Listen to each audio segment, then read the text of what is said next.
Doctor, இதுல யோசிக்கிறதுக்கு எதுவுமே இல்ல டாக்டர். என் ஜீவா மட்டும் எனக்கு திரும்ப கிடைச்சா போதும். நீங்க என்ன செய்யணுமோ அதை செய்யுங்க டாக்டர். சரிம்மா, சிஸ்டர் சில ஃபார்ம்ஸ் எடுத்துட்டு வருவாங்க, அதுல சைன் பண்ணிடுங்க. கேஷ் கவுண்டர்ல 5 லட்சம் ரூபாய் பணம் கட்டிடுங்க. 1 லட்சம்னா பரவாயில்ல சார், எப்படியாவது மேனேஜ் பண்ணிடுவேன். 5 லட்சம் ரூபாய்க்கு நான் எங்க போவேன் சார்? அவ்வளவு பெரிய தொகையெல்லாம் தர அளவுக்கு எனக்கு யாரையும் தெரியாது சார். மயிலு, நீ ஒன்னும் கவலைப்படாத, அந்த பணத்தை நான் ஏற்பாடு பண்றேன். உனக்கு தேவையானதை செய்ய வேண்டியது என்னோட கடமை. இங்கே இருந்து ஜீவா நல்லபடியா பாத்துக்க. பணத்தோட வரேன். மலரு, வா போலாம். அம்மா, பணத்துக்கு வழி தெரியாம மயிலு தவிச்சிட்டு இருக்கா. இந்த நேரத்துல இவளை எப்படிமா விட்டுட்டு போறது? பணம் தானே இப்ப பிரச்சனை, ஏற்பாடு பண்ணிக்கலாம், நீ வா.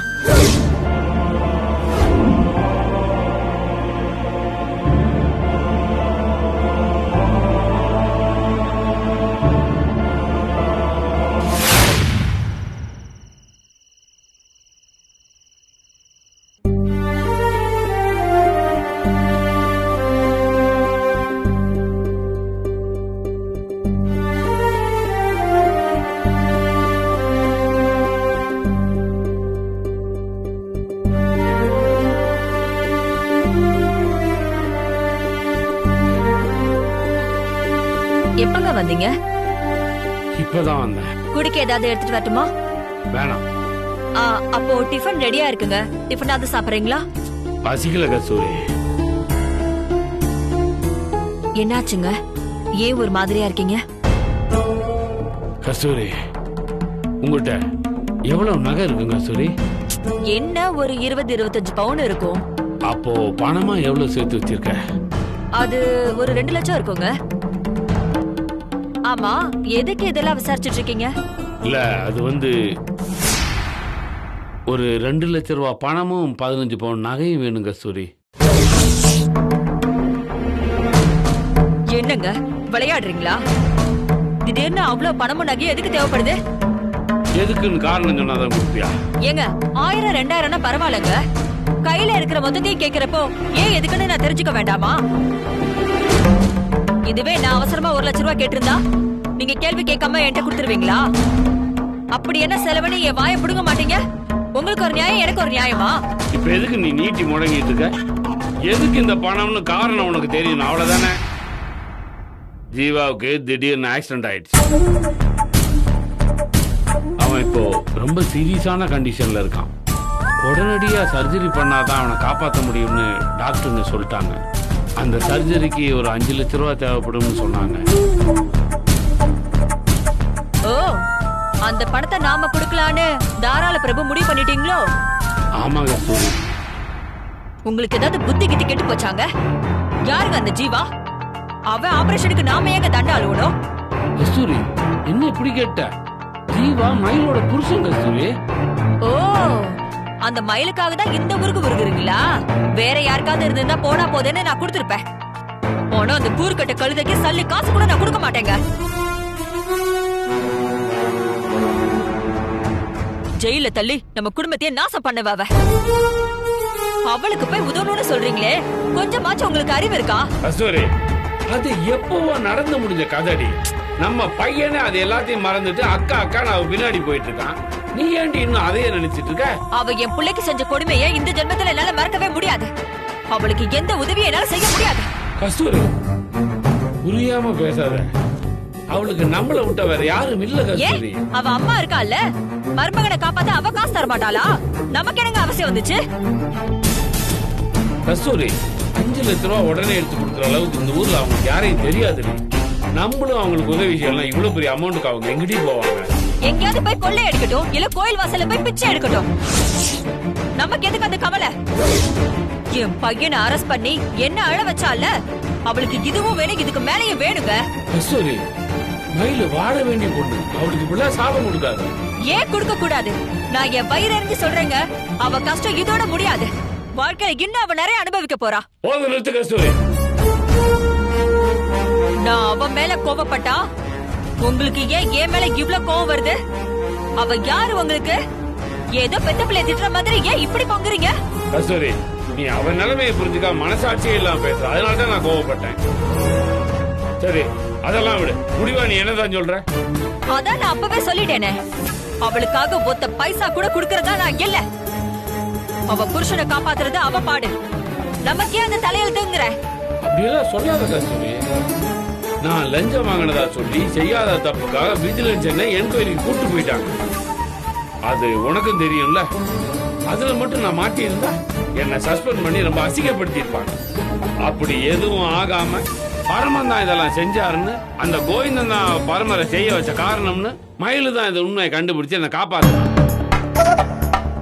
அந்த நன்றி கடனுக்காக நான் இதை அவங்களுக்கு செஞ்சுதாமா ஆகணும். நன்றி அது இதுன்னு நீங்க என்ன கதை வேணாலும் சொல்லுங்க, அவளுக்கு நான் பணம் கொடுக்கறதா இல்ல இல்ல இல்ல. நீ ரெடி கொடுக்கறது அவளுக்கு? நானே போய் எடுத்துக்கிறேன். என் அனுமதி இல்லாம நீங்க எப்படி எடுக்கலாம்? அனுமதியா எனக்கா? வேற இங்க இருக்கிற பணம் நகை நட்டு போல்ட் எல்லாமே நான் சம்பாதிச்சது. நீ என்ன உங்க அப்பா மூட்ல இருந்து கொண்டு வந்தியா? ஏதோ போனா போயிட்டு போதேன்னு உங்ககிட்ட ஒரு பர்மிஷன் கேட்ட தலைக்கு மேல ஏறி குதிக்கிற. என் பணத்தை எப்படி வேணா செலவு பண்றதுக்கு எனக்கு உரிமை இருக்குது. அது என் காசு. மரியாதை கொடுத்து கொஞ்சம் கேட்டு பார்த்தா லபோ லபோன்னு குதிக்கிறிய. இனிமேல் உங்ககிட்ட எதுவும் சொல்றதாவும் இல்ல கேட்கறதாவும் இல்ல. எனக்கு என்ன தோணுதோ அதை நான் செஞ்சுக்கிறேன். இதெல்லாம் கொஞ்சம் கூட நியாயமே இல்லங்க. எல்லாத்தையும் எவ்வளவு ஒருத்திக்காக கொட்டி கொடுத்தா எங்க கதை என்ன ஆகுறது? நானும் என் பிள்ளைய நடுத்தெருவுல நிக்கிறதா? அதுக்குதான் இதெல்லாம் பண்ணிட்டு இருக்கீங்களா? கஸ்தூரி, உங்க நிலைமை என்னைக்குமே அந்த மாதிரி இடத்துக்கு வராது. நான் ஒரு ஆத்திர அவசரத்துக்கு தான் இதெல்லாம் எடுத்துட்டு போறேன். நயா பைசா பாக்கி இல்லாம திரும்ப எல்லாம் இங்க வந்து சேரும். நம்பிக்கை இருந்தா நீயே எடுத்துட்டு வந்து கொடு, இல்ல நானே போய் எடுத்துக்கிறேன். இல்லங்க,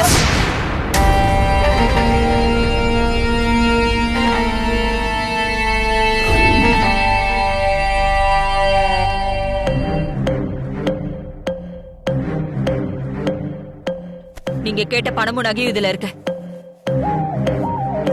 இத முதல்ல செய்யறதுக்கு என்னடி தேவையெல்லாம் வார்த்தையெல்லாம் விட்டு நீயும் கத்து என்னையும் கத்த விட்டு அல்ல.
என்கிட்டயும் என் பொண்ணுங்க கிட்டயும் இருக்கிற எல்லா நகையும் கொண்டு வந்துட்டேன்.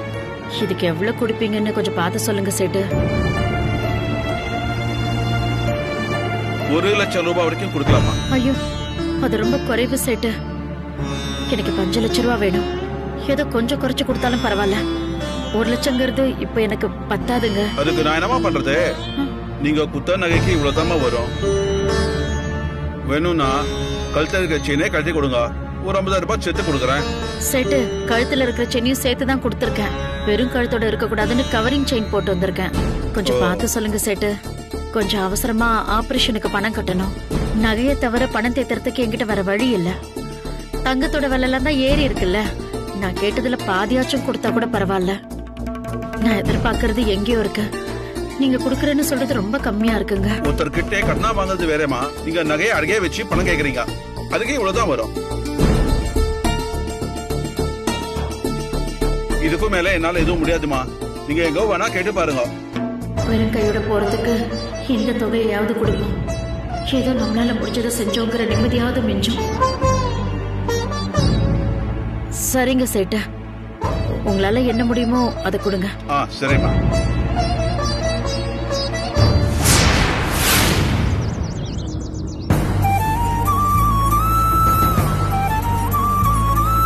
மேடம், ஜீவா பேஷண்ட்டை ஓடிக்கு ஷிஃப்ட் பண்ண சொல்லி சீஃப் டாக்டர் சொல்லிருக்காங்க. சிஸ்டர், ஜீவாவை எங்க கூட்டிட்டு போறீங்க? ஆபரேஷன் தியேட்டருக்குமா, அவருக்கு சர்ஜரி நடக்க போகுது. சர்ஜரிக்கு நான் இன்னும் பணம் கட்டலையே சிஸ்டர். கட்டியாச்சுமா, அக்கவுண்ட்ல பணம் வந்ததுக்கு அப்புறம் தான் சர்ஜரிக்கு ஏற்பாடு பண்ணிட்டு இருக்கோம். பணத்தை யார் கட்டினாங்க சிஸ்டர்? நான் தான் மயிலு கட்டினேன். இப்பதான் அக்கவுண்ட்ஸ்ல பணம் கட்டிட்டு வரேன். ஜீவாவுக்கு நல்லபடி ஆபரேஷன் முடியும். உன் ஜீவாவை அவன் திரும்ப வருவான். இனிமே உனக்கு எந்த பயமும் வேண்டாம், நம்பிக்கையோட இரு. அதுக்குள்ள எப்படி சார் உங்களால 5 லட்சம் ரூபாயை புரட்ட முடிஞ்சது? நான் மயிலு திரும்ப தப்பான வழியில போய் தேத்திட்டேன்னு நினைக்கிறியோ? சார், நான் அந்த சந்தேகத்துல கேக்கல. யாரா இருந்தாலுமே இவ்ளோ பெரிய தொகையை ரெடி பண்றது கஷ்டம் தானே சார்? நான் எந்த முயற்சியும் செய்யாம பணத்துக்காக உங்களை ரொம்ப அலைய வச்சுட்டேனோன்னு எனக்கு ஒருத்தலா இருக்கு சார். மயிலு, நான் எங்கேயும் அலையல. இது என்னோட சொந்த பணம். நானு நேர்மையா சம்பாதிச்ச பணம். உனக்கு இதுல எந்த உறுத்தலும் வேண்டாம். இப்பதான் சார் எனக்கு உறுத்தலே அதிகமாயிடுச்சு. உங்க அவசர தேவைக்காக அதை வச்சிருந்திருப்பீங்க, எனக்காக அதை எடுக்கிற மாதிரி ஆயிடுச்சு சார். ஏன் இவ்வளவு ஃபீல் பண்ற? பீரோல சும்மா தூங்கிட்டு இருக்குது. ஆபத்துல உனக்கு யூஸ் ஆகுது இல்ல, அதுதான் எனக்கு இருக்கிற சந்தோஷம். ஆனாலும் சட்டுன்னு இவ்ளோ பணத்தை எடுத்து கொடுக்கறதுக்கெல்லாம் ஒரு பெரிய மனசு வேணும் சார். சார், எனக்கு கொஞ்சம் டைம் மட்டும் கொடுங்க. இந்த கடனை நான் எப்படியாவது திருப்பி கொடுத்துறேன் சார். நான் கடமையா செஞ்சத நீ கடனா நினைக்கிற. ஒரு வகையில நீ சொல்றதும் உண்மைதான். இது பெத்த கடன். அப்போ நான் செய்யாததுதான் இப்ப உனக்கு செஞ்சிட்டு இருக்கமா. சார், என்னாச்சு சார்? எதுவுமே பேசாம இருக்கீங்க? மயிலு, இந்த பணத்தை உடனே எனக்கு நீ கொடுக்கணும்னு அவசியம் இல்ல. நீ திரும்பி கொடுக்கணும்னு கூட நான் எதிர்பார்க்கல. நீ சங்கடப்பட வேணாமேன்றதுனாலதான் இதை நான் வாங்கிக்கிறேன்னு சொல்றேன். கஷ்டத்துல உதவுறவங்க கடவுளுக்கு சமம்னு சொல்லுவாங்க சார். என் கண்ணுக்கு நீங்களும் கடவுளாதான் தெரியுறீங்க சார்.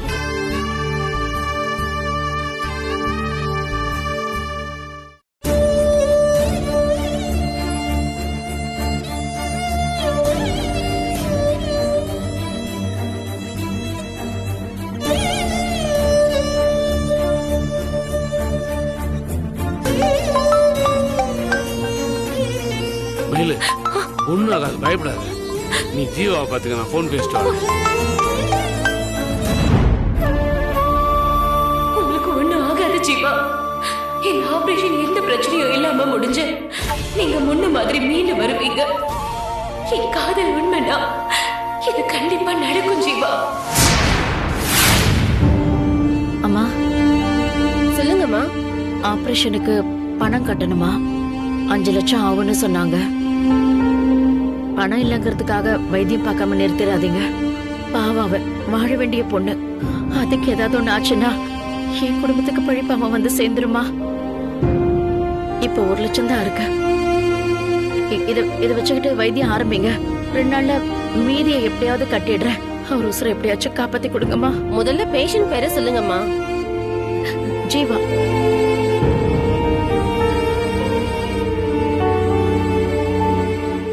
இப்ப கொஞ்ச நேரத்துக்கு முன்னாடிதான் ஜீவா பேஷண்ட்டுக்கு மொத்த பணத்தையும் கட்டிட்டாங்க.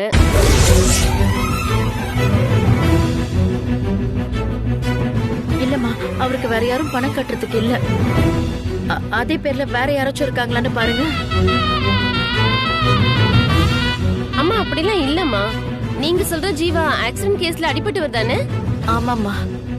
தலையில தானே ஆபரேஷன் பண்ணணும்னு சொன்னாங்க. ஆமா. அந்த பேஷண்ட்டுக்கு தான் பணம் கட்டிட்டாங்க. அவரை ஆபரேஷனுக்கு கூட்டு போயாச்சு. ஏமா, அவருக்கு யார் பணம் கட்டிருக்காங்கன்னு சொல்ல முடியுமா? அம்மா, பில்லுல பேஷண்ட் பேர் மட்டும்தான் போடுவோம். பணம் கட்டுறவங்க பேர்லாம் கேக்குறது இல்ல.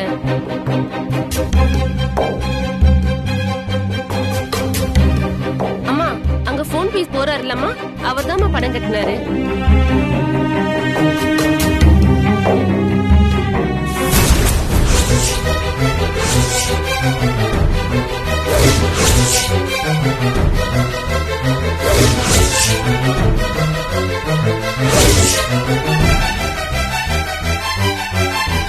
அம்மா இவர் எதுக்குமா ஜீவா சருக்கு பணம் கட்டணும்? அதான் மலர், எனக்கும் புரியல. அந்த ஆளுக்கும் ஜீவாக்கும் சம்மந்தமே இல்ல. இந்த ஆள் எதுக்கு ஜீவாக்கு 5 லட்சம் செலவு பண்ணும்? எனக்கு குழப்பமா இருக்கு.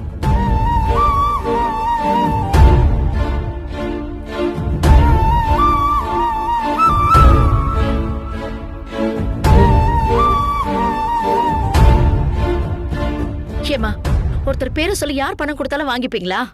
அவர் யார் என்னன்னு விசாரிக்க மாட்டீங்களா?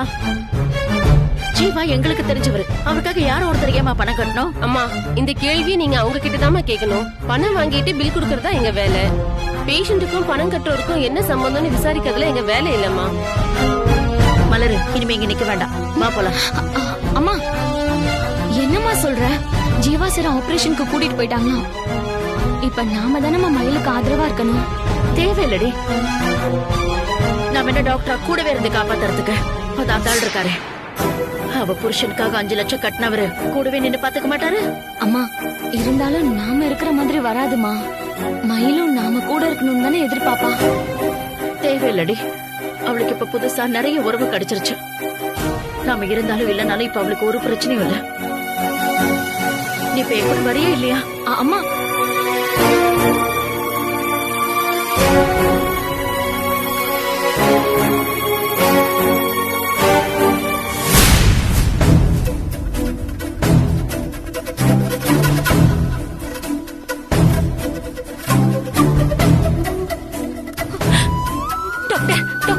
ஆபரேஷன் நல்லபடியா முடிஞ்சுதா டாக்டர்? ஜீவா இப்ப எப்படி இருக்காரு டாக்டர்?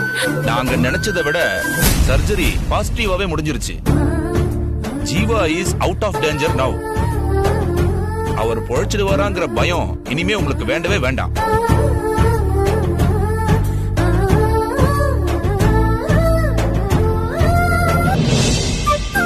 தேங்க்ஸ் டாக்டர், ரொம்ப தேங்க்ஸ். இந்த வார்த்தையை கேட்கறதுக்காக தான் மயில இவ்வளவு நேரமா தவிச்சுக்கிட்டு இருந்தா. இப்பதான் அவ முகத்திலேயே ஒரு உசிரே வந்திருக்கு.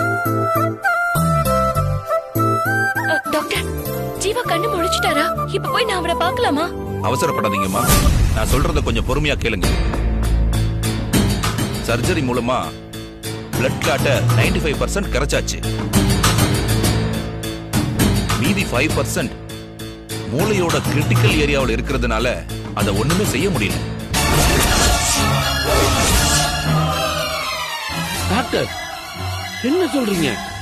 இப்பதானே ஜீவா குணமாயிட்டான்னு சொன்னீங்க. அதுக்கடுத்து நாங்க சந்தோஷப்பட்டோம். உடனே பயமுறுத்துறீங்க. இருக்கிற ரியாலிட்டியே சொல்றேன். அந்த 5% பத்தி நாம பெருசா எதுவும் கவலைப்பட வேண்டியதில்லை. ரெகுலரா மெடிசின்ஸ் எடுத்துக்கிட்டா போதும். அப்பப்போ லேசான தலைவலியும் மயக்கமும் வருமே தவிர சீரியஸா எதுவும் இருக்காது. இன்னும் 4 நாளைக்கு மட்டும் ஐசியூல வச்சு அவரை மானிட்டர் பண்ண வேண்டியிருக்கும். அந்த சின்ன கிளாட்டால அவருக்கு ஏதாவது தொந்தரவு இருக்கான்னு க்ளோஸா அப்சர்வ் பண்ணணும். அப்படி எதுவும் இல்லைன்னா அவரை டிஸ்சார்ஜ் பண்ணிடலாம். வீட்டுக்கு போய் திடீர்னு ஏதாவது பிரச்சனை வந்துட்டா உடனே ஹாஸ்பிட்டலுக்கு ஓடி வர எல்லாராலையும் முடியாது. அந்த ரிஸ்க் வேணான்னு தான் ஹாஸ்பிட்டல்லயே மானிட்டர் பண்ணணும்னு சொல்றோம். எல்லாத்தையும் விட பேஷண்டோட சேஃப்டி முக்கியம் இல்லையா? கண்டிப்பா கண்டிப்பா புரியுது டாக்டர். 4 நாள் என்ன, ஒரு வாரம் கூட நான் ஜீவாவை இங்கே இருந்து பாத்துக்கிறேன். நான் அவள் கூடவே இருக்கிறதுக்கு மட்டும் எனக்கு அனுமதி கொடுத்தா போதும் டாக்டர். அதுலயும் ஒரு சிக்கல் இருக்குமா. ஐசியூல மெடிக்கல் ஸ்டாஃப்ஸ் தவிர வேற யாரையும் அலோவ் பண்ண முடியாது. ஏன்னா ஈஸியா இன்ஃபெக்ஷன் ஆகிறதுக்கு சான்சஸ் இருக்கு. ஜஸ்ட் ஒரு 4 நாள் தான். எந்த பிரச்சனையும் இல்லைன்னு கன்ஃபார்ம் ஆனதுக்கு அப்புறம் நீங்க நிம்மதியா அவரை கூட்டிட்டு போலாம். ஓகே?